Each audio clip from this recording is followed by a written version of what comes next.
lorsque le petit Nicolas a vu le chauffeur du bus demander à Sandra et à son nouveau-né de descendre parce qu'il n'avait pas assez d'argent pour payer le trajet, il est intervenu et a payé leur trajet. Quelques jours plus tard, Sandra a rendu la générosité du jeune garçon en faisant quelque chose d'inattendu. Sandra Anderson a dû passer la nuit chez son amie Bethany dans le Michigan après avoir fui son mari violent, Josh.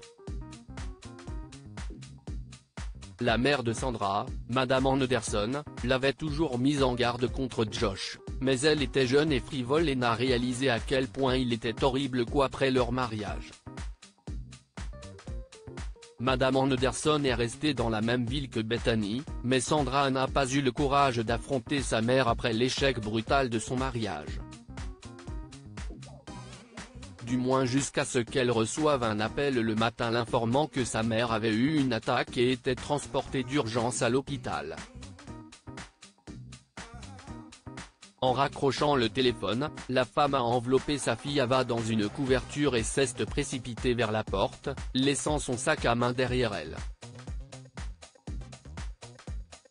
Il neigeait, et elle a dû se rendre à l'arrêt de bus près de la maison de Bethany après plusieurs tentatives infructueuses pour se faire accepter par Uber ou convaincre un chauffeur de taxi de la prendre en charge.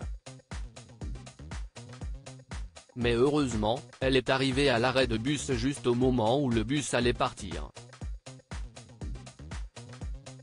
Elle s'est précipitée dans le bus, se sauvant elle et Ava du froid, et était sur le point de prendre un siège lorsque le chauffeur l'a brusquement arrêtée. « Excusez-moi, madame. Vous avez oublié de payer votre ticket. Oh, désolé, donnez-moi juste une minute », s'est excusée Sandra, qui ensuite a commencé à chercher son sac à main, mais quand elle a mis la main dans son sac, elle a découvert que son portefeuille avait disparu.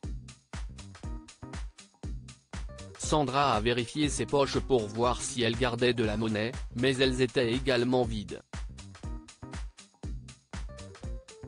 Pendant ce temps, le chauffeur de bus s'impatiente. « Pourriez-vous vous dépêcher ?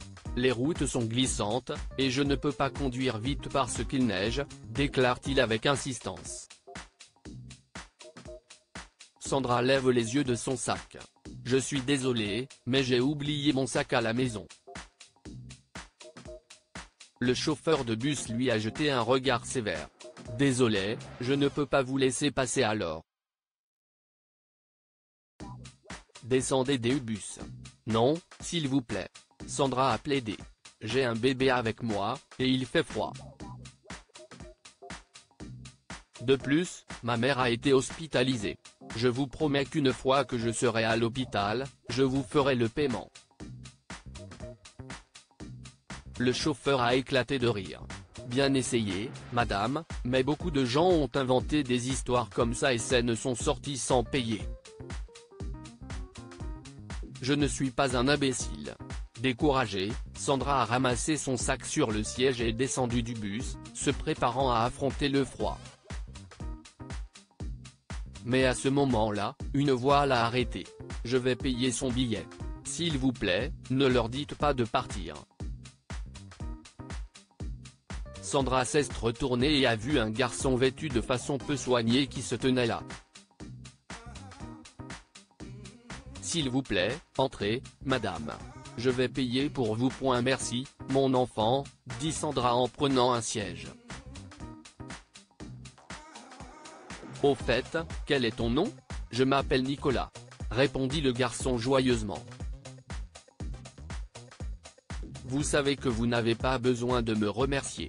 Ma mère dit que si on a les moyens d'aider quelqu'un, il faut toujours le faire. »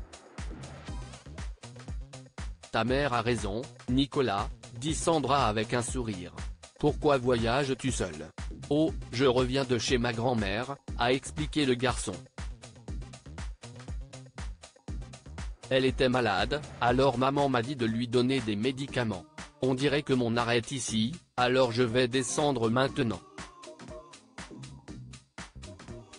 Au revoir. » « Attends une seconde, Nicolas. » Sandra a dit. « Tu peux me donner ton adresse ? Je veux rencontrer ta mère et la remercier. » « Bien sûr. Nicolas sourit et donne leur adresse avant de s'éloigner. Le lendemain, Sandra se rend à l'adresse que Nicolas lui a donnée et son cœur se serre en découvrant un petit cottage de 2 pièces en ruine. Elle vérifia 2 fois l'adresse à un moment donné, pensant être arrivée à la mauvaise, mais ce n'était pas le cas. Elle a frappé, et Nicolas a ouvert la porte. « Oh, si estivez-vous. Quelqu'un est venu te voir, maman. » Nicolas s'est précipité à l'intérieur pour appeler sa mère. Bientôt, Sandra vit une femme frêle apparaître à l'intérieur de la maison. Elle n'était pas si vieille, mais les cernes sur son visage et ses joues creuses indiquaient qu'elle passait un mauvais moment. Sandra était déjà troublée par la situation de Nicolas, mais quand elle a appris que le père de Nicolas les avait abandonnés après que sa mère soit tombée enceinte, elle n'a pas pu se retenir de les aider. Cette nuit-là, chez elle, Sandra a créé une page GoFundMe pour collecter des fonds pour la mère et le fils, puis a demandé l'aide de son amie Bethany, une célèbre blogueuse aux millions de followers sur Instagram. Bethany est allée en direct sur sa page, racontant l'histoire de Nicolas et de sa mère, générant non seulement un nombre important de coups de main mais aussi $1 million en seulement 3 jours. Qui plus est, l'argent a continué à affluer même après cela. Lorsque Sandra a remis le chèque à la mère de Nicolas à la fin de la semaine, elle ne pouvait s'empêcher de pleurer. Heureusement, avec cet argent, elle et son fils ont enfin pu déménager dans une meilleure maison, et Nicolas, qui n'avait jamais pu aller à l'école, a pu terminer sa scolarité. Que pouvons-nous apprendre de cette histoire? Soyez gentils et aidez les autres, comme Nicolas a aidé Sandra. La gentillesse engendre la gentillesse. Nicolas a aidé Sandra sans rien attendre en retour, et la femme lui a rendu sa générosité en l'aidant, lui et sa mère, sur le plan financier. Si vous avez aimé cette histoire, vous aimerez peut-être celle d'une femme qui a invité un sans-abri à dîner et a changé sa vie en lui offrant une nouvelle maison. Abonnez-vous à Amon Mama sur Google News.